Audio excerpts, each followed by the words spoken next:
Assalamualaikum dan salam sejahtera. Selamat datang ke Buletin MFL. Baik, antara yang menjadi perhatian pada minggu ini sudah pastilah aksi separuh akhir pertama TM Piala Malaysia 2021 di mana dua perlawanan yang berlangsung di Stadium Bola Sepak Kuala Lumpur dan di Stadium Sultan Mizan Zainal Abidin menyaksikan pertemuan antara Kuala Lumpur City FC dan Melaka United, manakala Terengganu FC menentang Johor Darul Takzim JDT berakhir dengan keputusan seri 1-1. Jadi jom kita saksikan antara sorotan perlawanan yang telah pun berlangsung.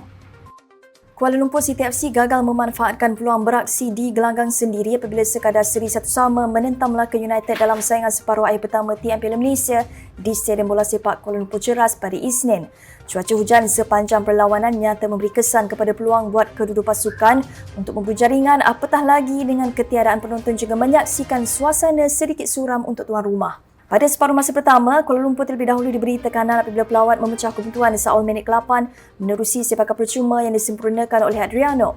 Tersentak dengan jaringan itu, skuad The City Boy cuba mengatur serangan berbahaya ke kubu lawan bagi mencari gol penyamaan dan usaha itu akhirnya berhasil pada minit 26 apabila Zafri Yahya berjaya menanduk masuk hasil hantaran Paulo Josue untuk menyamakan kedudukan 1-1. Babak kedua bersambung menyaksikan kedua pasukan saling melancarkan serangan bertali arus untuk mencari gol tambahan. Selain aksi anak buah Boyan Hodak dilihat lebih meyakinkan selepas beberapa pertukaran dilakukan, namun usaha itu tidak berhasil untuk menjaringkan gol.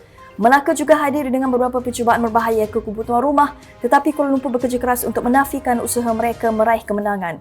Tamat aksi separuh akhir pertama itu menyaksikan Melaka mempunyai kelebihan gol di tempat lawan sekaligus hanya memerlukan keputusan seri 0-0 di Stadium Hang Jebat Jumaat ini untuk mengesahkan kedudukan ke final Piala Malaysia. I think that before game I also told you this will not be quality game. You see how many wrong passes. This is normal because it's 7 games in 3 weeks. So it's, players basically many of them feel tired, many of them feel injuries, many of them because of these legs are heavy. Also pitch is very heavy today. So this is something that I expect. Good thing that we come back after 0-1. Both teams have chances, so I believe that draw is fair result. For us important, still we are unbeaten for whole season. So still 90 minutes, everything still open.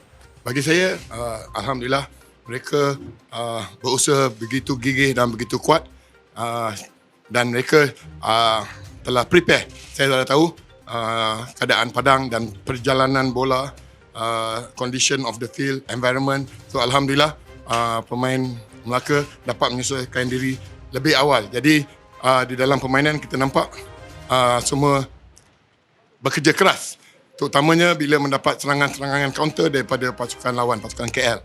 Dalam pada itu, di Stadium Sultan Mizan Zainal Abidin, pertemuan antara Terengganu FC dan Johor Darul Takzim JDT juga berakhir dengan keputusan seri 1-1.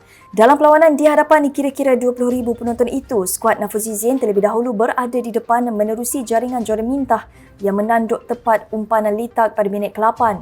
Namun tuan rumah seakan-akan hilang arah selepas itu sehingga memberi beberapa peluang berharga kepada anak buah Benjamin Mora untuk melakukan asakan berbahaya. Asakan demi asakan dilakukan oleh JDT, namun pujian harus diberikan kepada penjaga gol Terengganu Suhaimi Husin yang berusaha keras mengawal gawang sebaik mungkin. 5 minit bersambung babak kedua, skuad Harimau Selatan akhirnya berjaya menyamakan kedudukan 1-1 melalui Bergson yang bijak menghukum kesilapan tuan rumah untuk menewaskan Suhaimi. Terengganu yang kian tertekan cuba melakukan serangan balas, namun kekebalan pertahanan JDT nampak sukar untuk ditewaskan sehinggalah whistle penamat dibunyikan menyaksikan kedudukan kekal 1-1.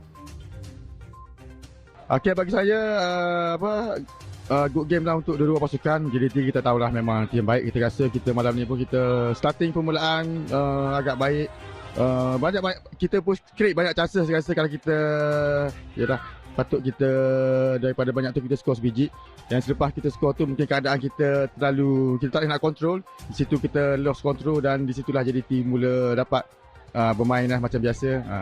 Well, nothing. It was a very tough game at Terengganu, like always.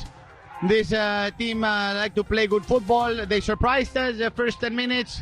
They were playing hard. We didn't start very well, but the things changed a little bit on the minutes that passed by. In the second half, I think it was ours. We could have scored another goal to be a little bit safer, but I think one goal playing away is a good. Sementara itu, pemain tengah Kuala Lumpur City FC Zafri Yahya menyifatkan gol awal yang diraih Melaka United pada aksi separuh akhir pertama TM Piala Malaysia pada Isnin lalu tidak mematahkan semangat mereka untuk pemain kembali bangkit sehingga keputusan berakhir seri 1-1. Jadi jom kita saksikan laporan yang telah disediakan ini.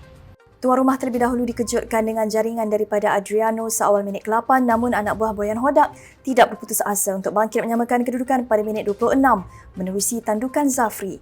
Menurut pemain berusia 27 tahun ini, Melaka benar-benar memberi tetangan sengit kepada Kuala Lumpur untuk memburu kemenangan, namun dia dan rakan-rakan tetap positif mencari jalan terbaik dalam usaha menafikan hasrat lawan untuk menang. Gol awal daripada Melaka tu, kita orang bagi saya tu tak ada masalah lah. Sebab terlalu awal, kita ada masa lagi dalam 80 minit lebih lah time tu. Kita akan cuba dapatkan gol, kita cuba dapatkan keputusan positif lah time tu. Tak ada apa-apa yang meruntuhkan semangat kita orang lah.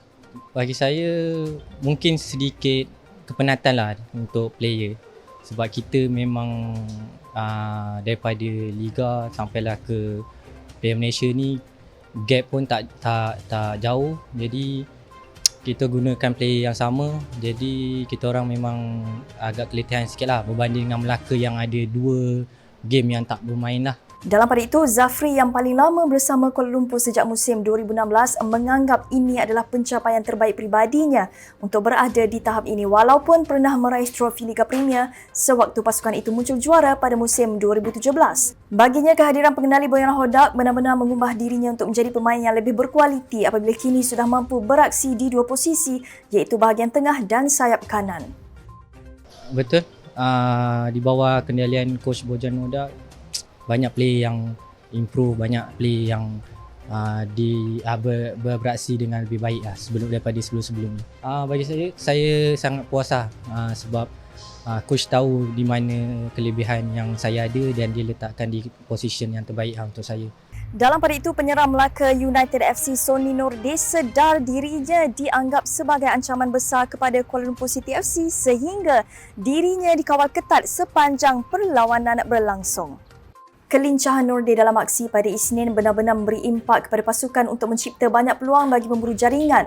Bahkan dia juga tidak menolak pergerakannya sentiasa dikawal rapi sambil menyifatkan Kuala Lumpur tidak memberi laluan mudah kepada mereka untuk menambah gol sehingga keputusan berakhir seri 1-1. Well, I try to help the team, but KL also did well. If you see in the first half, they always send 2 players to mark me, but I think home in Melaka it will be more easy for me and for my team also. I hope I can help Melaka to reach the final.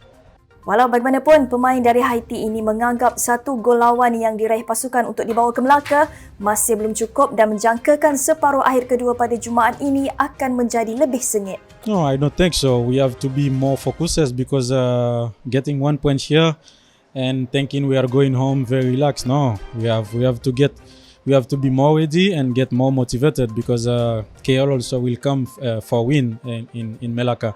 So we have to get extra motivation and we have to try to win too because it will be in our home with our supporters. Little bit extra will be there, but we have to play more harder than KL. What do you want to say to your fans for the last game of the final at home? Well, just come to support us because we are going to give our best and we need the support to support us and to give us the extra motivation to play much better. Baik, ini adalah keputusan perlawanan separuh akhir pertama TM Piala Malaysia yang membabitkan pasukan Terengganu FC dan Johor Darul Takzim JBT di Stadium Sultan Mizan Zainal Abidin, manakala Kuala Lumpur City FC menentang Melaka United FC di Stadium Bola Sepak Kuala Lumpur Ceras. Dan ini pula adalah jadual perlawanan untuk separuh akhir kedua TM Piala Malaysia yang akan berlangsung pada Jumaat ini, menyaksikan pertemuan sengit untuk masing-masing merebut tiket ke final TN Piala Malaysia. Untuk itu, sampai di sini saja Buletin MFL. Teruskan menyokong pasukan kesayangan anda dan sesama kita nantikan pasukan manakah yang akan mara ke final TN Piala Malaysia sebaik saja berakhir aksi separuh akhir kedua pada Jumaat ini. Jadi saya Mia Ibrahim. Assalamualaikum dan jumpa lagi. Download aplikasi Shoot sekarang.